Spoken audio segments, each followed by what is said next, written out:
उप मुख्यमंत्री, राज्य सरकारों के मंत्रीगण, उपस्थित शिक्षाविद, अध्यापकगण, सभी अभिभावक और मेरे प्रिय युवा साथियों, नई राष्ट्रीय शिक्षा नीति को 1 साल पूरा होने पर सभी देशवासियों और विशेषकर सभी विद्यार्थियों को बहुत बहुत शुभकामनाएं। बीते 1 वर्ष में देश के आप सभी महानुभावों, शिक्षकों, प्रधानाचार्यों, नीतिकारों ने राष्ट्रीय शिक्षा नीति को धरातल पर उतारने में बहुत मेहनत की है। कोरोना के इस काल में भी लाखों नागरिकों से, शिक्षकों, राज्यों, ऑटोनॉमस बॉडीज से सुझाव लेकर टास्क फोर्स बनाकर नई शिक्षा नीति का चरणबद्ध तरीके से लागू किया जा रहा है। बीते 1 वर्ष में राष्ट्रीय शिक्षा नीति को आधार बनाकर अनेक बड़े फैसले लिए गए हैं। आज इसी कड़ी में मुझे बहुत सारी नई योजनाएं, नए इनिशिएटिव्स, इसकी शुरुआत करने का सौभाग्य मिला है।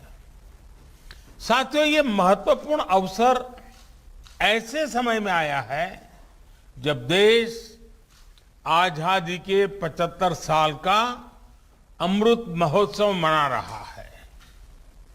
आज से कुछ ही दिन बाद 15 अगस्त को हम आजादी के 75वें साल में प्रवेश भी करने जा रहे हैं। एक तरह से नई राष्ट्रीय शिक्षा नीति का इम्प्लीमेंटेशन आजादी के अमृत महोत्सव का प्रमुख हिस्सा बन गया है। इतने बड़े महापर्व के बीच राष्ट्रीय शिक्षा नीति के तहत आज शुरू हुई योजनाएं नए भारत के निर्माण में बहुत बड़ी भूमिका निभाएगी।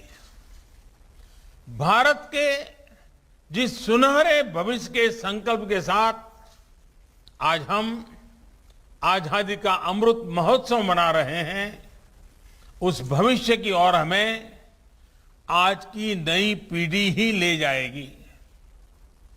भविष्य हम कितना आगे जाएंगे, कितनी ऊंचाई प्राप्त करेंगे, ये इस बात पर निर्भर करेगा कि हम अपने युवाओं को वर्तमान में यानी आज कैसी शिक्षा दे रहे हैं, कैसी दिशा दे रहे हैं। इसलिए मैं मानता हूं भारत की नई राष्ट्रीय शिक्षा नीति राष्ट्र निर्माण के महायज्ञ में बड़े फैक्टर में से एक है और इसलिए देश ने इस शिक्षा नीति को इतना आधुनिक बनाया है, इतना फ्यूचर रेडी रखा है।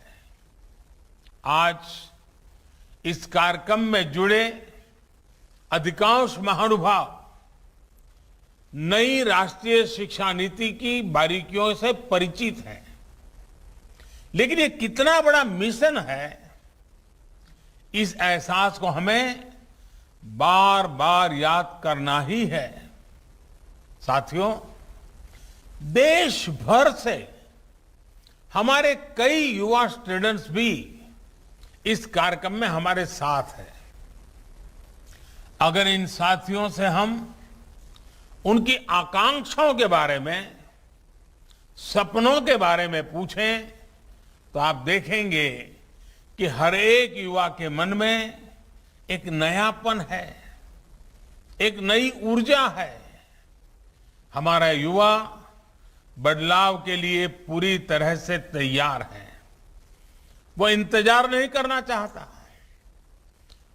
हम सब ने देखा है कोरोना काल में कैसे हमारी शिक्षा व्यवस्था के सामने इतनी बड़ी चुनौती आई। स्टूडेंट्स की पढ़ाई का जीवन का ढंग बदल गया, लेकिन देश के विद्यार्थियों ने तेजी से इस बदलाव को एडॉप्ट किया। ऑनलाइन एजुकेशन अब एक सहज चलन बनती जा रही है। शिक्षा मंत्रालय ने भी इसके लिए अनेक प्रयास किए हैं। मंत्रालय ने दीक्षा प्लेटफॉर्म शुरू किया, स्वयं पोर्टल पर पाठ्यक्रम शुरू किए और हमारे स्टूडेंट्स पूरे जोश से इनका हिस्सा बन गए। दीक्षा पोर्टल पर मुझे बताया गया कि पिछले एक साल में 2300 करोड़ से ज्यादा हिट होना ये बताता है कि ये कितना उपयोगी प्रयास रहा है। आज भी इसमें हर दिन करीब 5 करोड़ हिट हो रहे हैं। साथियों, 21वीं सदी का आज का युवा अपनी व्यवस्थाएं, अपनी दुनिया खुद अपने हिसाब से बनाना चाहता है। इसलिए उसे एक्सपोजर चाहिए, उसे पुराने बंधनों पिंजरों से मुक्ति चाहिए। आप देखिए, आज छोटे छोटे गांवों से, कस्बों से निकलने वाले युवा कैसे कैसे कमाल कर रहे हैं। इन्हीं दूर दराज इलाकों और सामान्य परिवारों से आने वाले युवा आज टोक्यो ओलंपिक्स में देश का झंडा बुलंद कर रहे हैं, भारत को नई पहचान दे रहे हैं। ऐसे ही करोड़ों युवा आज अलग अलग क्षेत्रों में असाधारण काम कर रहे हैं, असाधारण लक्ष्यों की नींव रख रहे हैं। कोई कला और संस्कृति के क्षेत्र में पुरातन और आधुनिक के फ्यूजन से नई विधाओं को जन्म दे रहा है। कोई रोबोटिक्स के क्षेत्र में कभी साईफाई मानी जाने वाली कल्पनाओं को हकीकत में बदल रहा है। कोई आर्टिफिशियल इंटेलिजेंस के क्षेत्र में मानवीय क्षमताओं को नई ऊंचाई दे रहा है, तो कोई मशीन लर्निंग में नए माइलस्टोन्स की तैयारी कर रहा है। यानी हर क्षेत्र में भारत के युवा अपना परचम लहराने के लिए आगे बढ़ रहे हैं। यही युवा भारत के स्टार्टअप इकोसिस्टम को रिवॉल्यूशनलाइज कर रहे हैं। इंडस्ट्री 4.0 में भारत के नेतृत्व को तैयार कर रहे हैं और डिजिटल इंडिया को नई गति दे रहे हैं। आप कल्पना करिए, इस युवा पीढ़ी को जब इनके सपनों के अनुरूप वातावरण मिलेगा तो इतनी शक्ति कितनी ज्यादा बढ़ जाएगी। और इसलिए नई राष्ट्रीय शिक्षा नीति युवाओं को ये विश्वास दिलाती है कि देश अब पूरी तरह से उनके साथ है, उनके हौसलों के साथ है।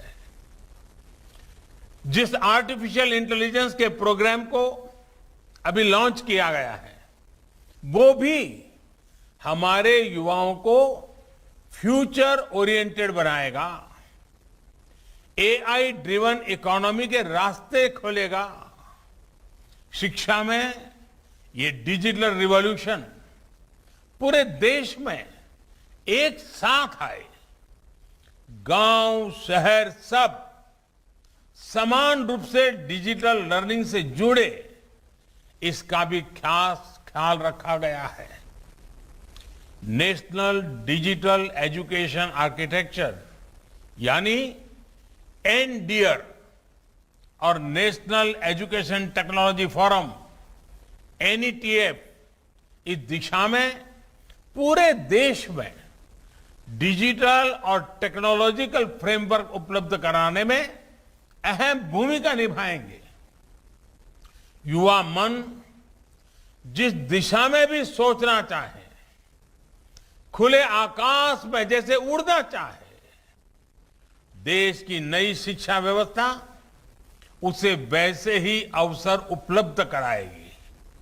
साथियों, बीते एक वर्ष में आपने भी ये महसूस किया होगा कि राष्ट्रीय शिक्षा नीति को किसी भी तरह के दबाव से मुक्त रखा गया है। जो ओपननेस पॉलिसी के लेवल पे है, वही ओपननेस स्टूडेंट्स को मिल रहे विकल्पों में भी है। अब स्टूडेंट्स कितना पढ़े, कितना समय तक पढ़े, ये सिर्फ बोर्ड्स और यूनिवर्सिटी नहीं तय करेगा। इस फैसले में स्टूडेंट्स की भी सहभागिता होगी। मल्टीपल एंट्री एंड एग्जिट की जो व्यवस्था आज शुरू हुई है, इसने स्टूडेंट्स को एक ही क्लास और एक ही कोर्स में जकड़े रहने की मजबूरी से मुक्त कर दिया है। आधुनिक टेक्नोलॉजी पर आधारित एकेडमिक बैंक ऑफ क्रेडिट, इस सिस्टम से इस दिशा में स्टूडेंट्स के लिए रिवॉल्यूशनरी चेंज आने वाला है। अब हर युवा अपनी रुचि में, अपनी सुविधा से कभी भी एक स्ट्रीम को चूज कर सकता है, छोड़ सकता है।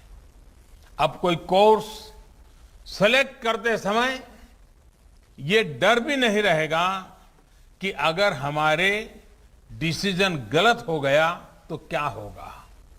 इसी तरह structured assessment for analysing learning levels, यानी सफल के जरिए स्टूडेंट्स के आकलन की भी वैज्ञानिक व्यवस्था शुरू हुई है। ये व्यवस्था आने वाले समय में स्टूडेंट्स को परीक्षा के डर से भी मुक्ति दिलाएगी। ये डर जब युवा मन से निकलेगा तो नए नए स्किल लेने का साहस और नए नए इनोवेशंस का नया दौर शुरू होगा। संभावनाएं असीम विस्तार होगी। इसलिए मैं फिर कहूंगा कि आज नई राष्ट्रीय शिक्षा नीति के तहत जो ये नए कार्यक्रम शुरू हुए हैं, उनमें भारत का भाग्य बदलने का सामर्थ्य है। साथियों, हमने आपने दशकों से ये माहौल देखा है। जब समझा जाता था कि अच्छी पढ़ाई करने के लिए विदेश ही जाना होगा, लेकिन अच्छी पढ़ाई के लिए विदेशों से स्टूडेंट्स भारत आए, बेस्ट इंस्टीट्यूशंस भारत आए, ये अब हम देखने जा रहे हैं। ये जानकारी बहुत उत्साह बढ़ाने वाली है कि देश की 150 से ज्यादा यूनिवर्सिटीज में ऑफिस ऑफ इंटरनेशनल अफेयर्स स्थापित किए जा चुके हैं। भारत के हायर एजुकेशन इंस्टीट्यूट्स अंतर्राष्ट्रीय स्तर पर रिसर्च और एकेडमिक में और आगे बढ़े, इसके लिए आज नई गाइडलाइंस भी जारी की गई है। साथियों, आज बन रही संभावनाओं को साकार करने के लिए हमारे युवाओं को दुनिया से एक कदम आगे होना पड़ेगा। एक कदम आगे का सोचना ही पड़ेगा। हेल्थ हो, डिफेंस हो, इंफ्रास्ट्रक्चर हो, टेक्नोलॉजी हो, देश को हर दिशा में समर्थ और आत्मनिर्भर होना होगा। आत्मनिर्भर भारत का ये रास्ता स्किल डेवलपमेंट और टेक्नोलॉजी से होकर जाता है, जिस पर एनईपी में विशेष ध्यान दिया गया है। मुझे खुशी है कि बीते एक साल में 1200 से ज्यादा उच्च शिक्षा संस्थानों में स्किल डेवलपमेंट से जुड़े सैकड़ों नए कोर्सेज को मंजूरी दी गई है। साथियों, शिक्षा के विषय में पूज्य बापू महात्मा गांधी कहा करते थे, राष्ट्रीय शिक्षा को सच्चे अर्थों में राष्ट्रीय होने के लिए राष्ट्रीय परिस्थितियों को रिफ्लेक्ट करना चाहिए। बापू के इसी दूरदर्शी विचार को पूरा करने के लिए स्थानीय भाषाओं में मदर लैंग्वेज में शिक्षा का विचार एनईपी में रखा गया है। अब हायर एजुकेशन में मीडियम ऑफ इंस्ट्रक्शन के इसके लिए स्थानीय भाषाओं में भी एक विकल्प होगी। मुझे खुशी है कि 8 राज्यों के 14 इंजीनियरिंग कॉलेज 5 भारतीय भाषाएं हिंदी, तमिल, तेलुगु, मराठी और बांग्ला में इंजीनियरिंग की पढ़ाई शुरू करने जा रहे हैं। इंजीनियरिंग के कोर्स का 11 भारतीय भाषाओं में ट्रांसलेशन के लिए एक टूल भी डेवलप किया जा चुका है। क्षेत्रीय भाषा में अपनी पढ़ाई शुरू करने जा रहे छात्र छात्राओं को मैं विशेष बधाई देना चाहता हूं। इसका सबसे बड़ा लाभ देश के गरीब वर्ग को, गांव कस्बों में रहने वाले मध्यम वर्ग के स्टूडेंट्स को, दलित, पिछड़े और आदिवासी भाई बहनों को होगा। इन्हीं परिवारों से आने वाले बच्चों को सबसे ज्यादा लैंग्वेज डिवाइड का सामना करना पड़ता था। सबसे ज्यादा नुकसान इन्हीं परिवार के होनहार बच्चों को उठाना पड़ता था।